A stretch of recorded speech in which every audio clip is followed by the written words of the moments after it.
Bonjour, bonjour à toutes et à tous. Je pense que vous m'entendez. Euh, J'espère qu'il n'y a pas de souci. Oui, très bien. Super, Bonjour. très bien.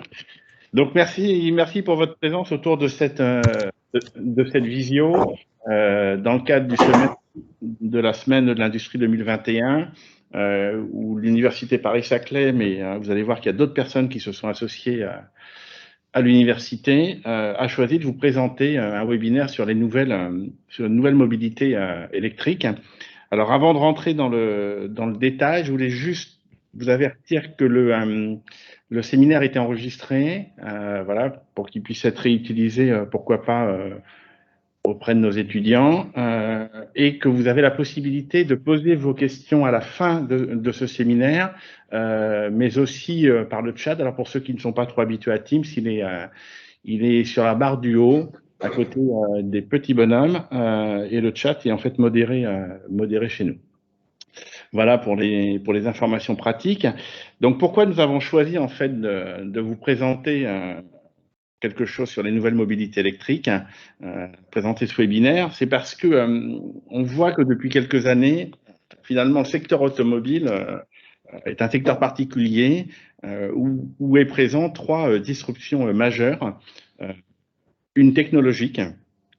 On voit que l'agenda environnemental fait que le moteur électrique, voire l'évolution vers le mix énergétique, change le marché présent, évidemment impacte beaucoup les constructeurs automobiles et toute la filière automobile. Le passage à la batterie, on peut imaginer aussi le passage à la pile à combustible dans quelques années, finalement change toute la chaîne. Alors c'est pas que changer un moteur, hein. On va voir tout à l'heure que passer à l'électrique c'est autre chose que changer le moteur, ça change la boîte de vitesse, ça change plein de choses. Une deuxième disruption qui est celle numérique, avec le véhicule connecté, intelligent et autonome. Euh, on a sur nos voitures des capteurs, on avait sur nos voitures des capteurs qui étaient passifs, hein, euh, qui deviennent de plus en plus actifs maintenant et qui vont pouvoir aller jusqu'à une voiture et qui va être capable de circuler sans que le conducteur agisse sur, euh, sur le véhicule. Et puis, une troisième disruption qui est une disruption sociétale avec des nouvelles offres de mobilité et vraiment une profonde évolution du rapport que peuvent avoir les gens avec l'automobile. Et ça, c'est quelque chose aussi que l'on doit prendre en compte sur cette filière. Alors, je pourrais rajouter l'usine 4.0 et l'intelligence artificielle. On l'a déjà hein, dans le véhicule intelligent, mais on peut aussi l'avoir dans les usines. Alors ça, c'est commun finalement à toutes les filières industrielles, mais évidemment, c'est aussi un changement majeur. Si on peut faire un petit rappel avec quelques chiffres, hein, la PFA a prévu pour le nombre de véhicules électriques, on était à x5 sur 2022, mais je pense que ça s'est probablement affiné et on doit être à plus que ça, avec une projection maintenant beaucoup plus importante sur les années qui vont suivre. Et si on prend le véhicule intelligent, globalement, en 2025, on était à 4% des ventes mondiales, c'était ce qui était imaginé, avec une montée entre 7 à 14% en Europe pour 2030. Voilà. Donc tout ça pour vous dire que les métiers évoluent dans ces filières, évoluent fortement. Évidemment, les acteurs de l'enseignement supérieur, mais aussi finalement de la filière professionnelle au lycée, doivent finalement s'adapter à ces nouveaux métiers. Voilà pourquoi on a choisi de mettre ce thème à l'honneur. Et pour cela, on a des invités qui nous ont répondu gentiment et qui se sont associés à nous et qui vont nous donner quelques perspectives sur ces métiers. Alors, nous avons Aude-Marie Dubois, qui représente Next Move. Donc, elle va nous expliquer tout à l'heure. Merci, Aude-Marie, d'être présente. Un agenda très très chargé qui va nous expliquer tout à l'heure ce que c'est que Next Move et les nouveaux métiers hein, qu'on peut rencontrer. Monsieur James Belland de la société Touroul qui va intervenir vers la fin sur des nouvelles mobilités. Vous allez voir, ce sont des trottinettes électriques. Mais finalement, voilà, ça rentre aussi dans cette nouvelle filière et dans cette nouvelle mobilité. Et puis, nous allons avoir Thomas Boussu, qui est un apprenti de la licence technique physique de l'énergie, qui a réussi brillamment son diplôme et qui va nous raconter un peu son apprentissage sur le véhicule électrique, sur le moteur électrique qu'il a effectué à l'Institut français du pétrole et des énergies nouvelles. Et enfin, nous aurons 3 enseignants-chercheurs de l'Université Paris-Saclay et de l'Université de Versailles-Saint-Quentin, Johan Moulin et Sébastien Charles, qui vont nous présenter notre nouvelle formation, Nouvelle Mobilité électrique, justement, pour vous montrer comment on s'adapte aussi à ces nouveaux métiers. Et nous aurons Sergio Rodriguez, qui va nous présenter des activités qui sont faites autour du véhicule connecté, notamment à l'IUT d'Orsay, et qui va nous présenter un challenge sur le véhicule connecté qui est organisé conjointement par l'IUT de Mantes, par l'IUT de Vélizy, par l'IUT d'Orsay, et qui est piloté par le campus des métiers des qualifications, mais je pense que Aude-Marie nous en donnera quelques mots tout à l'heure. Voilà, donc je ne vais pas garder trop longtemps la parole, c'était prévu que je la donne rapidement à nos invités, et donc je vous propose de donner la parole à Aude-Marie pour qu'elle nous explique d'abord peut-être ce que c'est que NextMove, et puis ensuite la vision de NextMove sur ces nouveaux métiers. Voilà, Aude-Marie. Merci Pascal. Merci pour l'invitation. Ça me fait très plaisir de pouvoir échanger aussi avec des étudiants et sur les compétences de la filière automobile et même mobilité au sens large.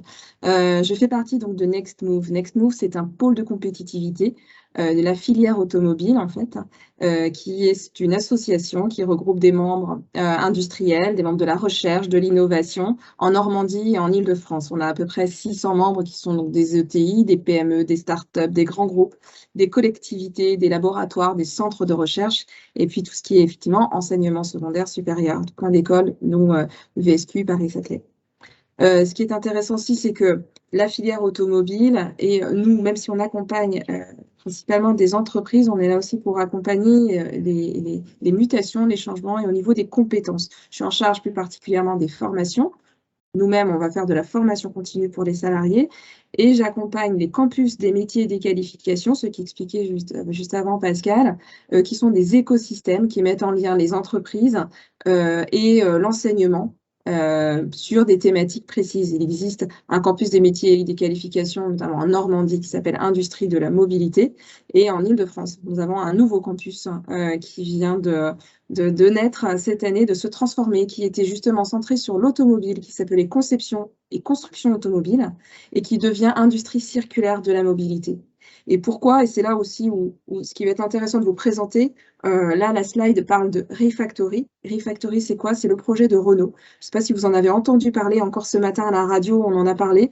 Le site de Flins qui construit aujourd'hui des véhicules qui a une logique aujourd'hui de fabrication automobile, va avoir une logique de business industriel et d'économie circulaire.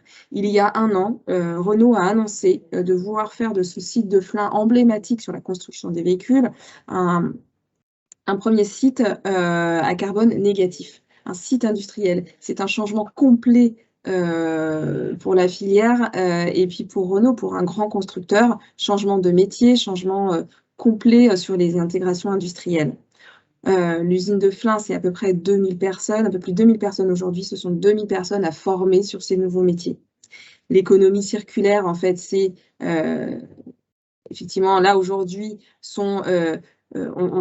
on démarrait déjà des activités de Factory VO. Factory VO, c'est la maintenance et la remise en état des véhicules d'occasion, et notamment du groupe, qui va pouvoir ce qu'on voit aussi ici, un Refactory, c'est sur les 4 axes, et Factory VO, et ce qu'on voyait auparavant, c'est déjà l'impulsion de nouveaux métiers, de changements au niveau des salariés, qui s'intègrent bien dans la thématique, dans les 4 axes de développement de ce site de Flins, donc qui est rétrofit, prolonger la vie des véhicules, Factory VO, rétrofit, maintenance des flottes de véhicules, et essayer de pousser en fait finalement ce véhicule à prolonger la vie du véhicule par tous les moyens, un petit peu des composants, revoir sur la motorisation, sur du rétrofit de véhicules thermiques en véhicules électriques, bien évidemment, c'est l'électrique a une grande part sur cette prolongation de vie. Et on va s'appuyer également sur la RIE-Énergie, c'est leur pôle qui, si on parle d'électrique, on va parler de l'énergie électrique, comment on va pouvoir produire, stocker et gérer ces énergies-là. L'énergie électrique, mais pas que, on va parler également d'hydrogène, on va parler de biogaz. Ils vont avoir un pôle recycle parce qu'ils vont également avoir vraiment une plateforme logistique de démantèlement, de recyclage pour la revente de composants, de pièces. C'est pour ça que ce Refactory, ce projet, travaille avec les 3 filières, la filière automobile, bien entendu, mais également la filière recyclage et la filière énergie. Et ces 3 filières travaillent ensemble dans Restart, c'est le 4e pôle que vous voyez ici, qui est pour former, dans lequel il va y avoir un campus de formation, formation continue, formation initiale, de la formation inclusive, de la R&D, et puis des learning expéditions également pour les entreprises, pour les initier à ce qu'est l'économie circulaire et appliquer à la mobilité. On est vraiment dans l'industrie circulaire de la mobilité. On va plus aujourd'hui pas forcément parler donc de l'automobile, mais bien de la mobilité au sens large. Refactory, donc ça a déjà démarré, ils ont changé complètement et je viens de faire une visite ce matin déjà dans d'autres locaux de bâtiments qui ont complètement changé. C'est vraiment en faire de Flins le centre d'excellence et d'innovation de l'industrie Renault. Il y a un autre site sur Séville aussi qui va reprendre le projet, ils vont essayer de moderniser, de changer aussi d'autres usines. Donc en fait, ils ont 5 centres de référence, un centre de rétrofit industriel qui a déjà démarré, un centre d'innovation du process, une tour de contrôle industriel, un centre d'impression 3D et puis un centre de réalisation des prototypes véhicules utilitaires. Ce qui va être intéressant, c'est qu'on est vraiment sur l'industrialisation. Ils vont avoir ce centre de rétrofit industriel. Finalement, ça va être la maintenance, la remise en état de robots de plusieurs usines en France et de les remettre en état. L'innovation du process, ça va être aussi sur revoir, utiliser la data, utiliser la donnée qui va pouvoir être contrôlée dans cette control tower qui est mise en place. C'est vraiment la data sur la maintenance via la data. Le centre d'impression 3D qui est très grand, ils ont plusieurs machines. C'est vraiment très intéressant de voir comment ils vont. On n'est pas que sur du prototypage, mais c'est vraiment réaliser des pièces qui vont servir aussi à l'usine pour la maintenance. Et puis, bien évidemment, après, donc voilà, le centre de réalisation des prototypes qui va arriver.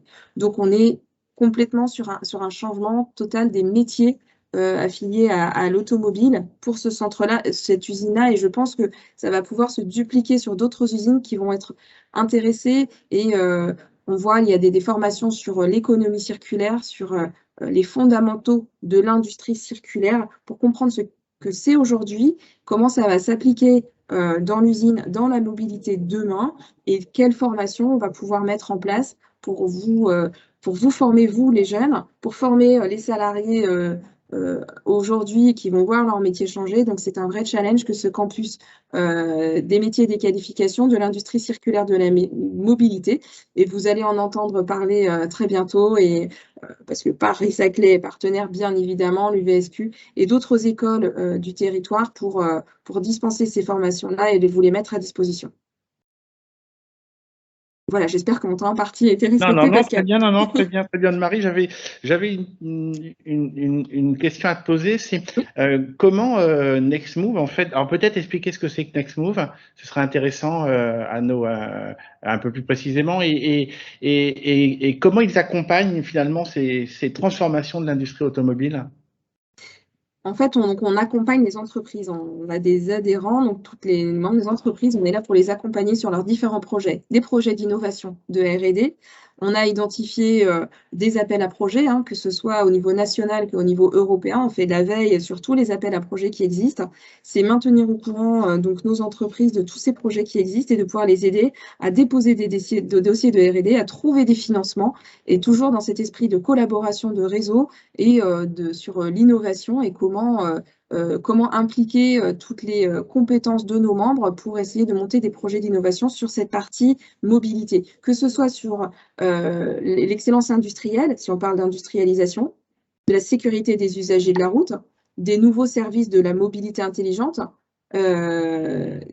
sur la chaîne de traction et la gestion de l'énergie, on a des comités d'experts qui se réunissent régulièrement, qui vont parler de ces sujets-là, qui vont aussi pouvoir labelliser des projets et aider toutes les entreprises, tous les projets, quels qu'ils soient, hein, que ce soit des projets d'entreprise, mais ça peut être également des projets de formation.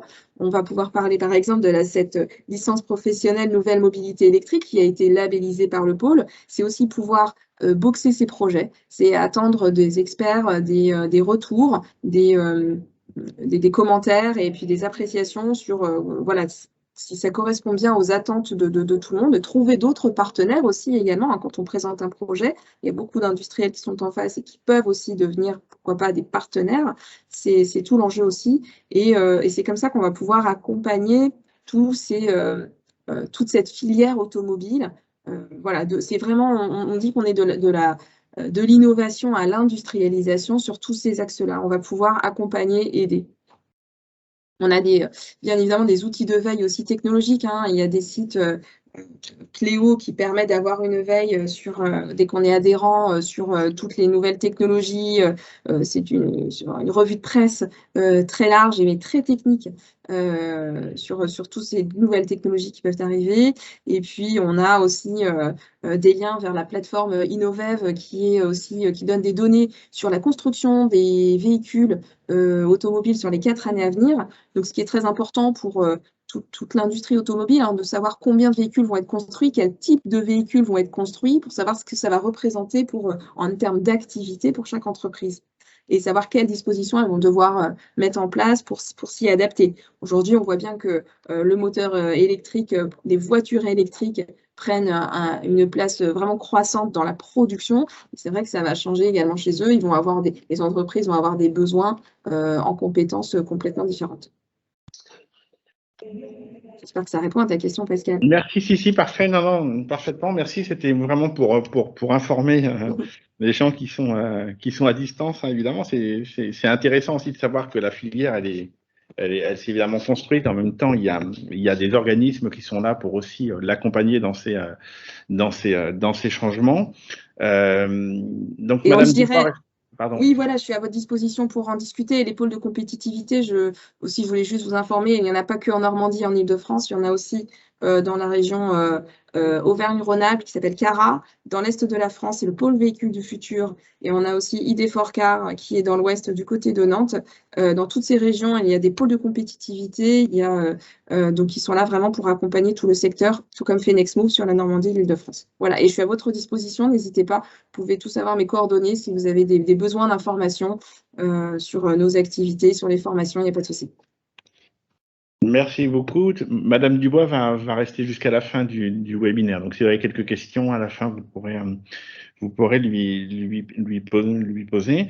J'aimerais donner la parole maintenant à Thomas Bossu pour avoir son témoignage.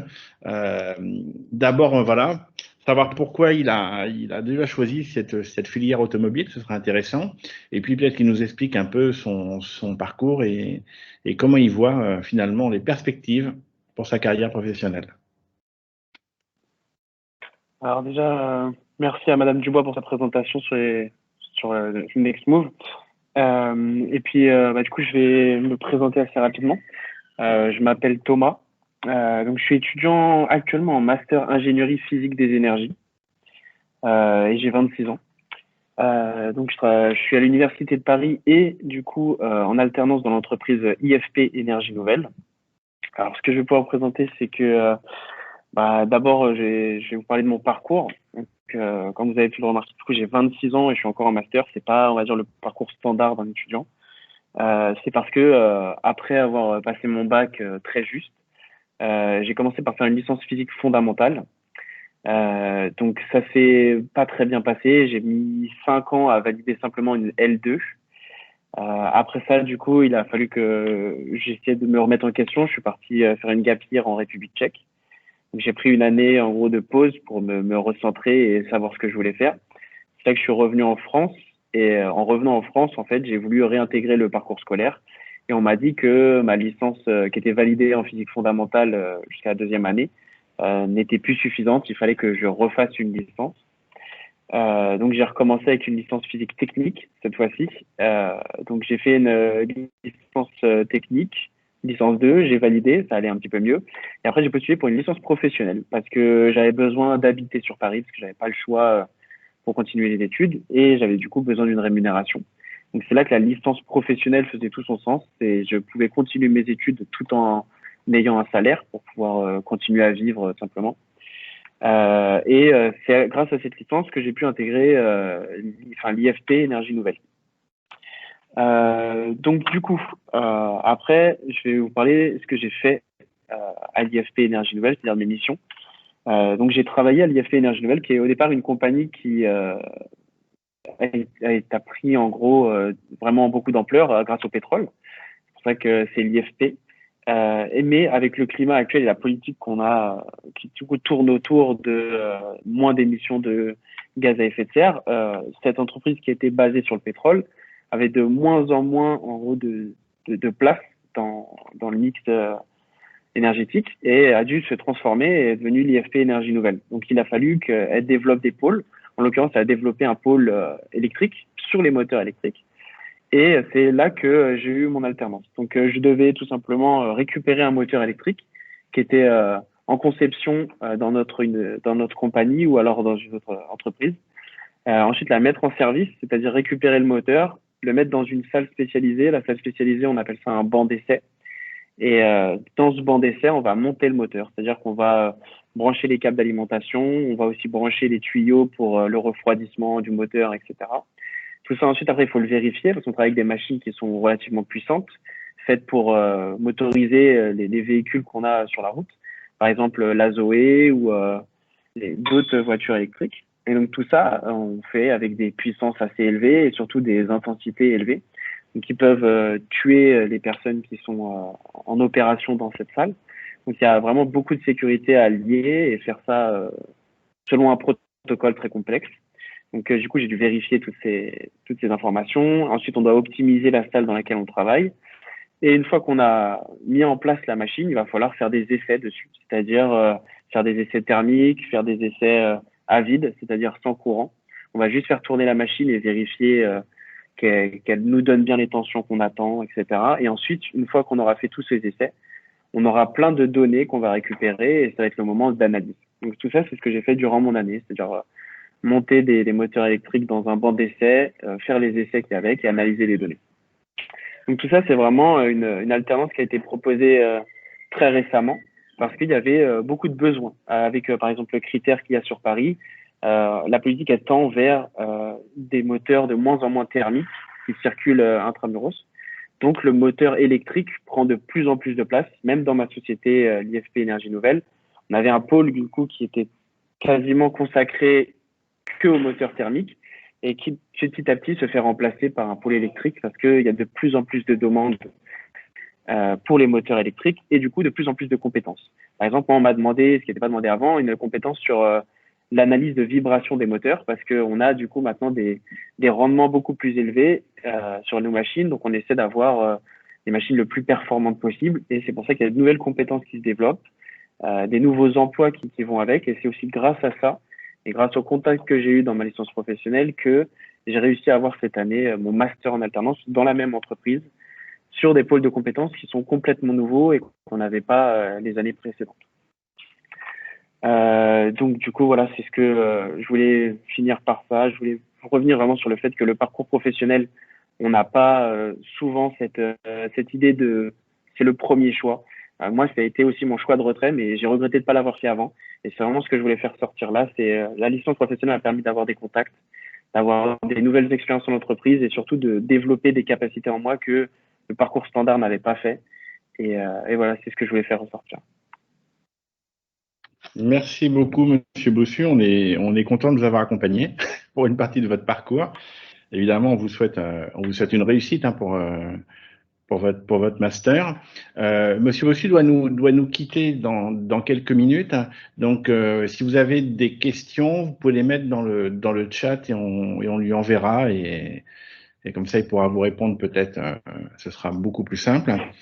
Merci pour cette expérience sur sur la licence TPE. En fait, cette licence technique physique de l'énergie, elle fait partie de nombreuses formations que nous avons à l'Université Paris-Saclay, mais qui se déclinent aussi à l'UVSQ, l'Université de Versailles-Saint-Quentin, ou même à l'Université des Rues Aldessen, sur le secteur automobile, ou pas d'ailleurs, et qui sont en pleine mutation, évidemment, sur les cours, puisqu'on s'adapte aux nouvelles technologies. Alors, juste peut-être pour rappeler, et je l'ai dit un peu en introduction, mettre un moteur électrique sur un véhicule, ce n'est pas uniquement finalement changer.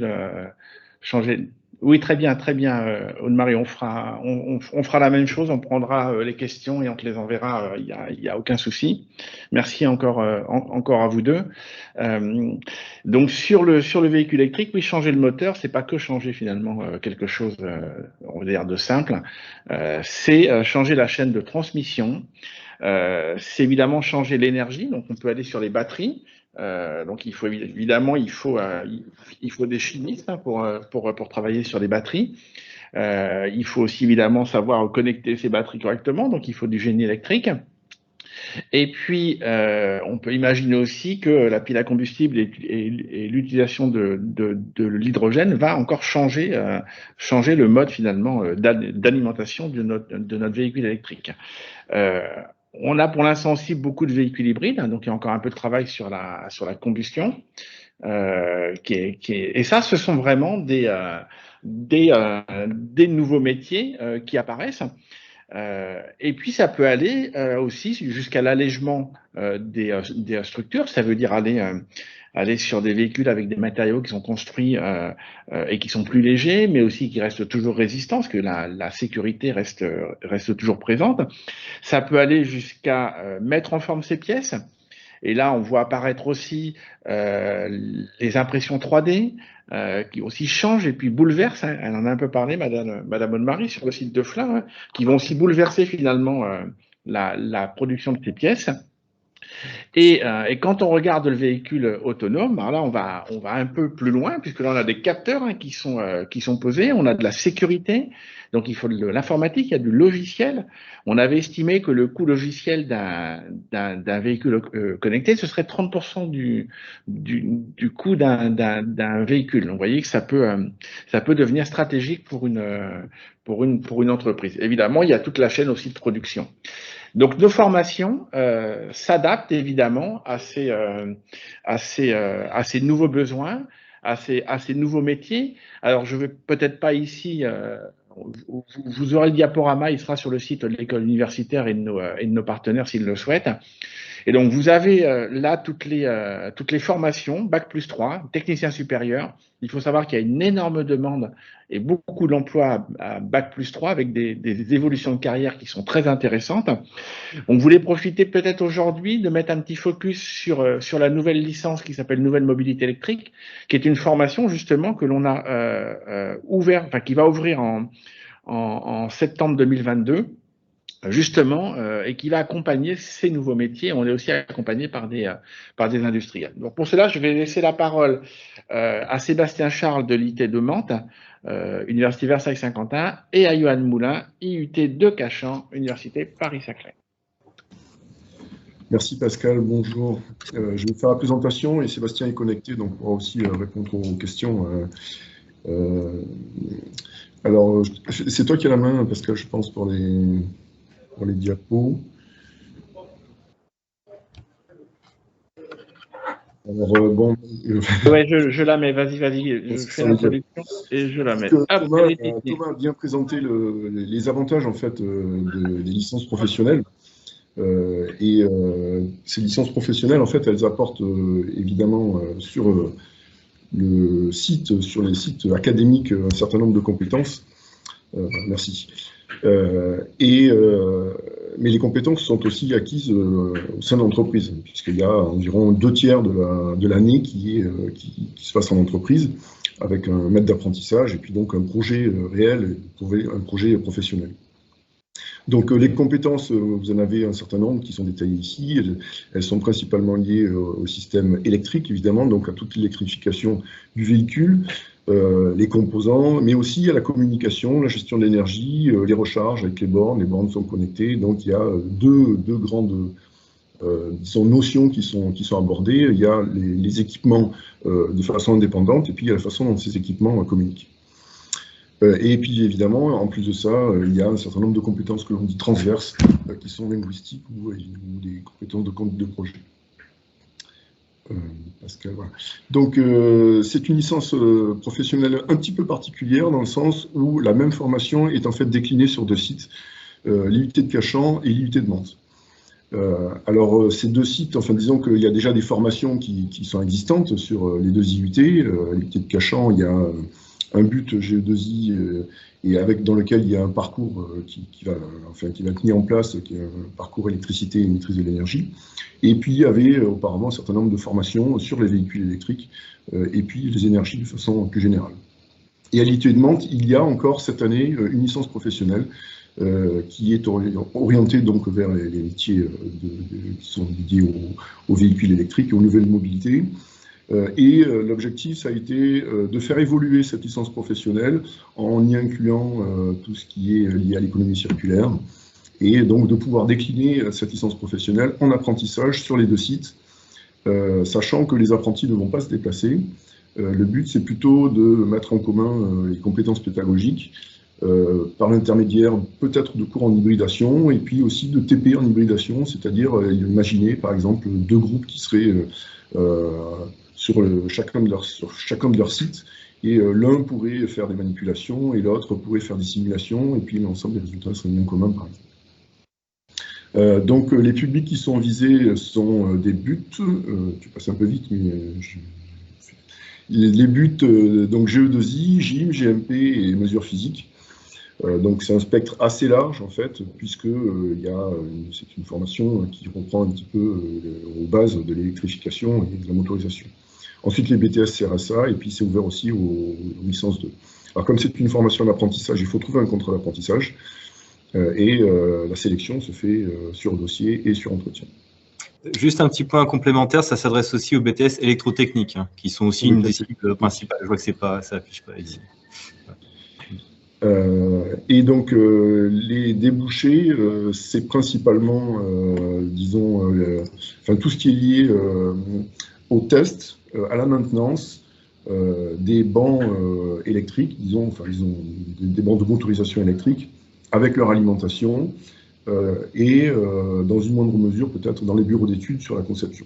Au niveau L3, on initie un peu la conception, mais c'est principalement lié au montage de bancs, à l'utilisation de ces bancs et au test des différents équipements. Alors, le programme pédagogique, il est classique pour une licence professionnelle, c'est 450 heures de cours TD sur les IUT, plus 110 heures de projet tutoré. C'est en alternance, donc comme je l'ai dit, avec des entreprises qui sont ciblées, qui sont les entreprises du milieu automobile, mais pas que, puisqu'il y a aussi un certain nombre de grands acteurs de l'énergie qui s'intéressent à ce genre de thématiques. C'est une licence professionnelle qui n'existe pas ailleurs en Île-de-France. On a essayé de mettre un petit focus dans ce programme sur l'aspect compétences, c'est-à-dire pas uniquement une évaluation qui soit strictement académique avec des notes, des matières, ainsi de suite, mais aussi par l'acquisition des compétences et entre autres des compétences professionnelles, avec par exemple la mise en place d'un portfolio.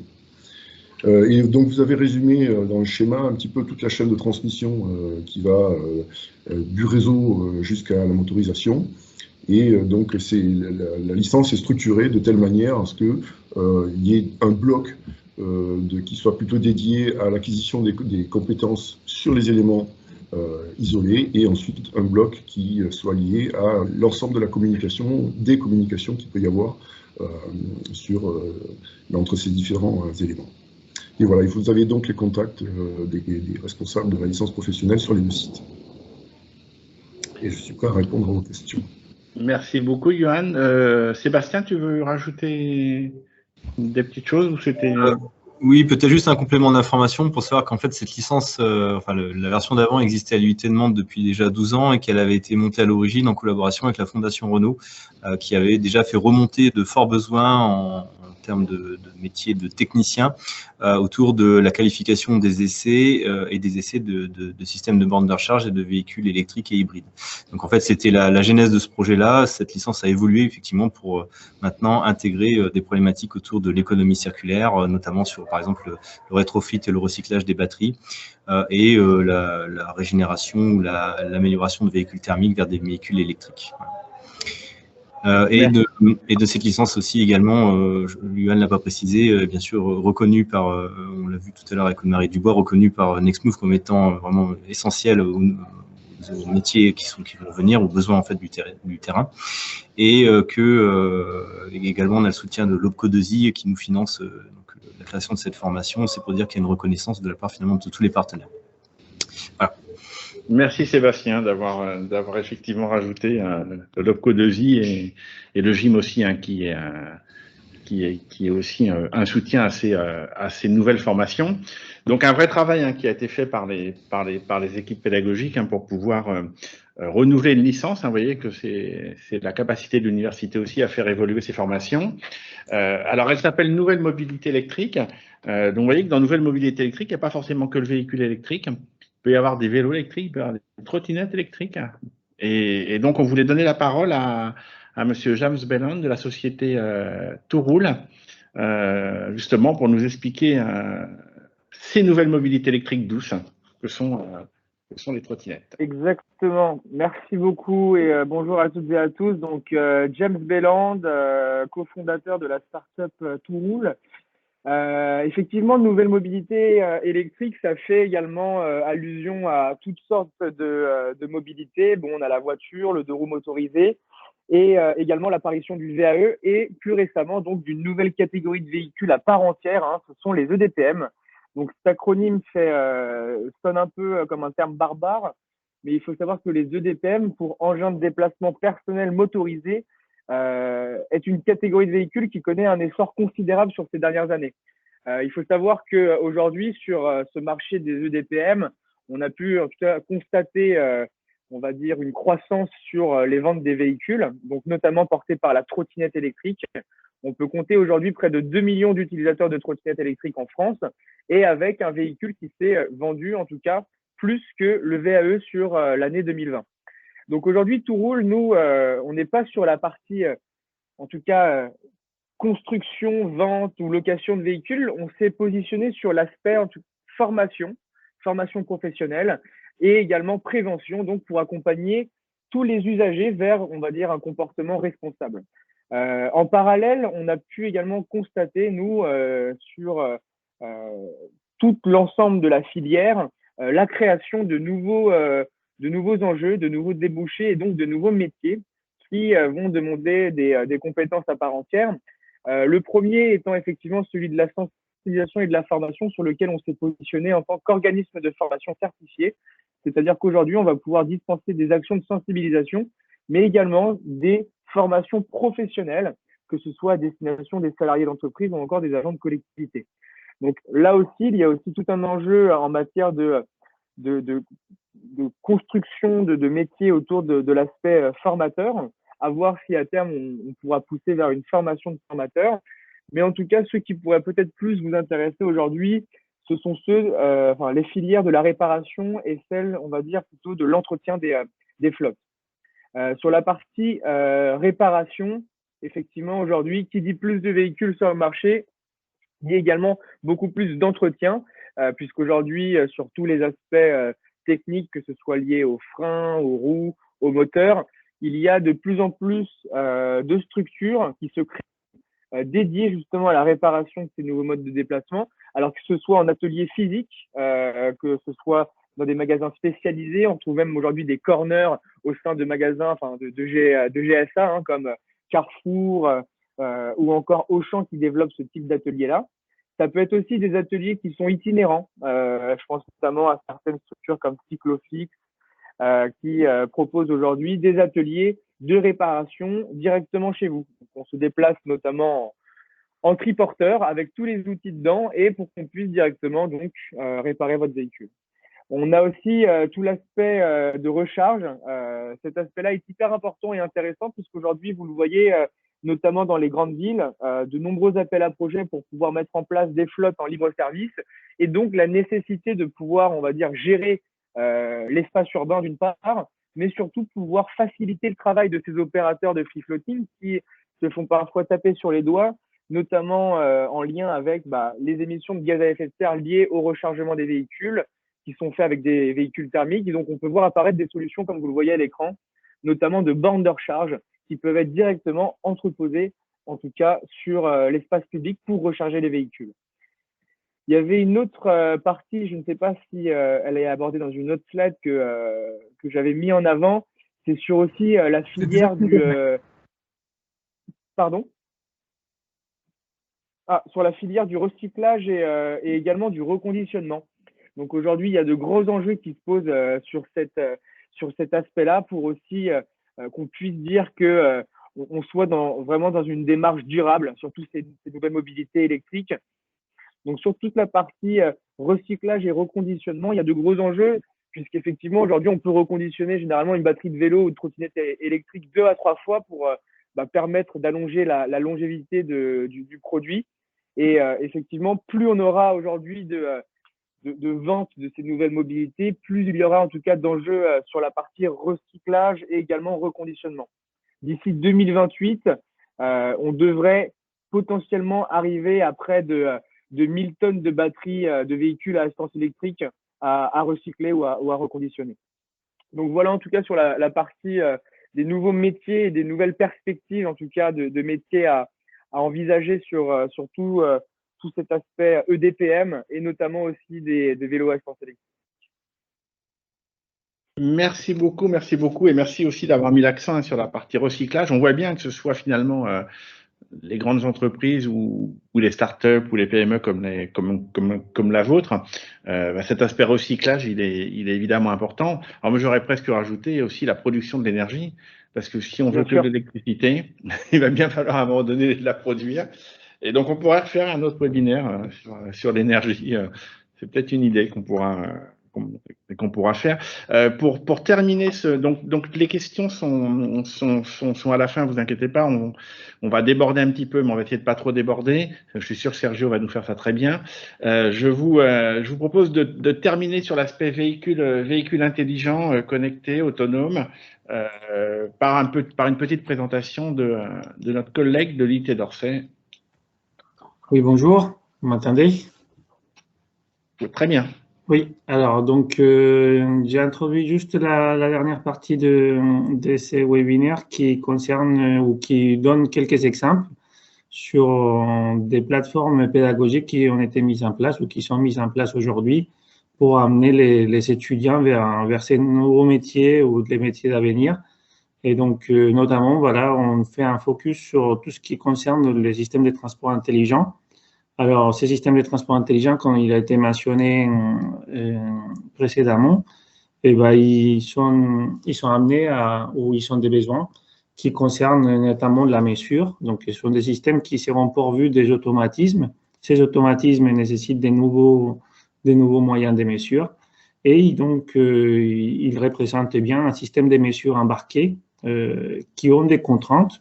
Bien évidemment, la voiture électrique, ou que ce soit une voiture, une trottinette ou tout autre type de transport électrique, ils sont des contraintes énergétiques, mais ils sont aussi des contraintes temporelles qui concernent notamment, par exemple, si c'est un système pour la sécurité, il devra être assez réactif. Si c'est un système pour le confort, il aura des contraintes qui, temporellement, sont moins fortes.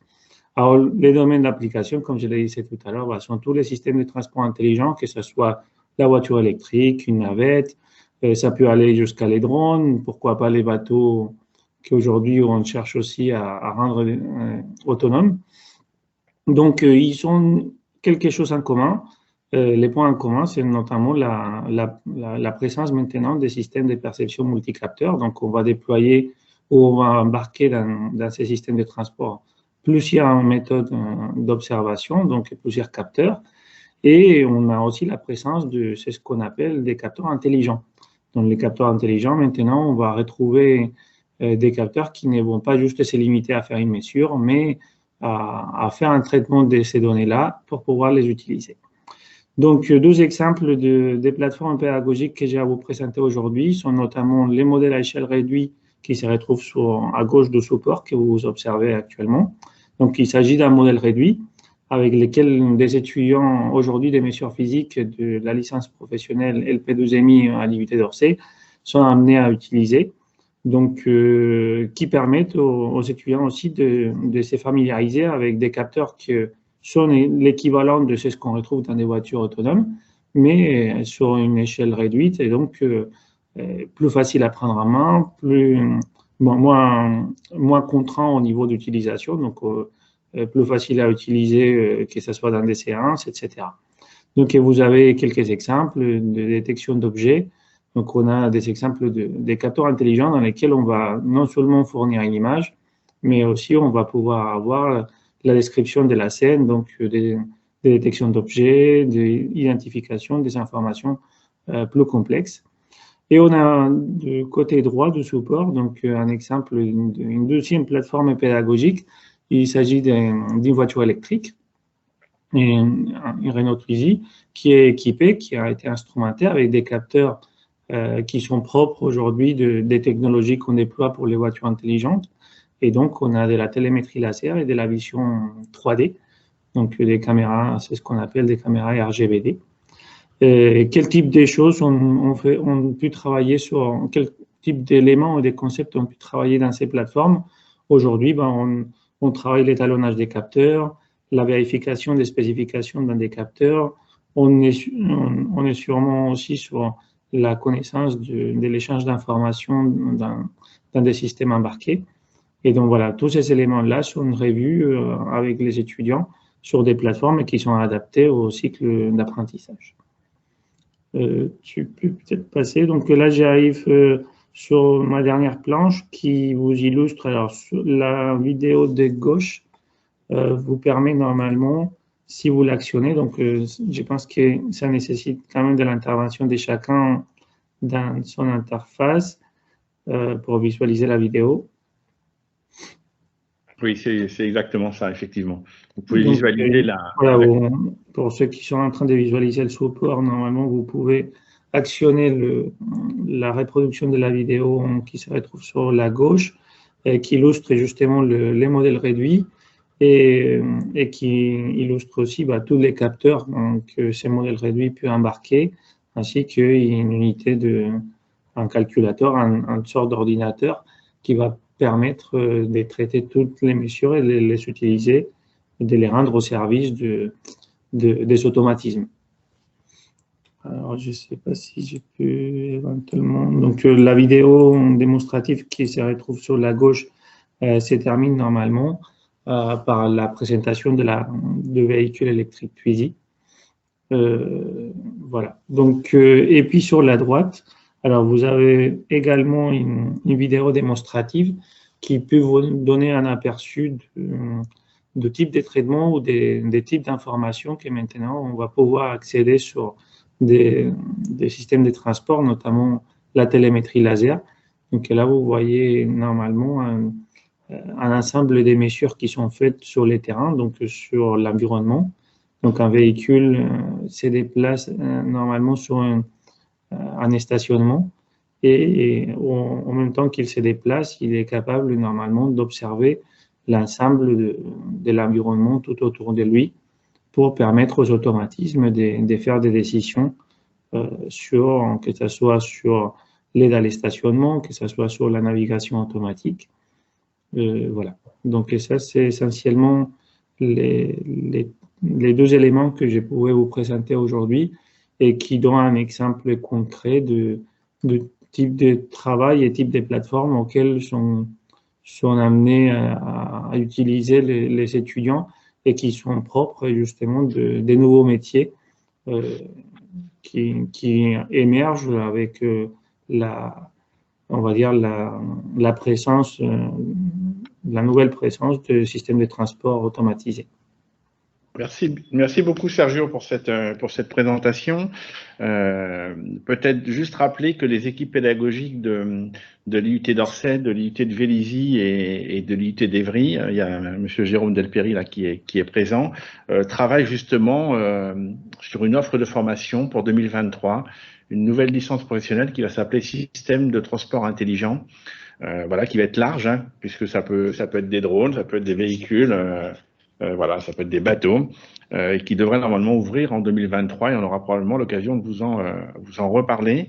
Ce que je vous propose, c'est de prendre quelques minutes là, si vous avez des questions à poser à nos intervenants et intervenantes. Alors, Madame Dubois est partie, mais on pourra lui transmettre les questions. Donc, n'hésitez pas, on vous laisse la parole. Vous pouvez écrire par chat si vous préférez. Voilà, je vous laisse quelques... je ne sais pas s'il y a des questions. Vous pouvez lever la main, je crois. Il y a la possibilité de lever la main si vous avez des questions. Moi, j'en ai plein, mais j'ai déjà beaucoup parlé, donc ce n'est pas la peine que j'en pose. Je vais voir mes collègues assez facilement. Non, je pense que c'était suffisamment clair pour tout le monde. Écoutez, tant mieux. C'est bien si on vous a donné beaucoup d'informations. Donc, il va être de toute façon possible de revoir ce webinaire-là sur la chaîne. Il sera diffusé sur le site de l'école ou la chaîne YouTube, on verra. Et puis, ce que je vous propose, c'est pour ceux qui souhaitent rester, on a une petite vidéo qu'on peut vous lancer sur les licences professionnelles. Qu'est-ce que c'est, comment candidater. Voilà, donc on laisse... Et donc, si vous avez cette possibilité, voilà, vous pouvez regarder cette vidéo et sinon, on vous dit au revoir et on vous propose voilà, de la regarder et on remercie tous les intervenants et aussi on remercie tous ceux qui sont venus nous écouter. Merci beaucoup.